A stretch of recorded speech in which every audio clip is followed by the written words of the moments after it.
নমস্কার, অ্যাস্ট্রোলজার তপন শাস্ত্রী বলছি। আজকে আমি একটা গুরুত্বপূর্ণ কথা বলছি, আপনাদের এগুলো কাজে লাগবে।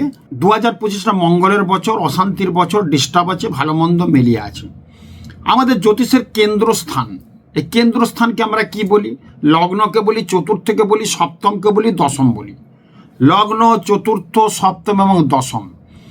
লগ্ন থেকে আমাদের তনু বা দেহ বিচার করি।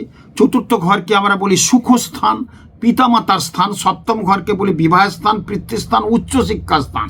এবং দশম ঘরকে বলি কর্মস্থান। এই কর্মস্থানে যদি শুভ মঙ্গলের প্রভাব থাকে, এই কর্মস্থানে যদি মঙ্গল বৃহস্পতির যোগ থাকে, এই কেন্দ্রে অর্থাৎ লগ্ন, চতুর্থ, সপ্তম এবং দশমে যদি বৃহস্পতি মঙ্গলের অবস্থান হয়, বৃহস্পতি চন্দ্রের অবস্থান হয়, তাহলে তার জীবন কিন্তু 2025টা দারুণ সফলতার দিকে যাবে।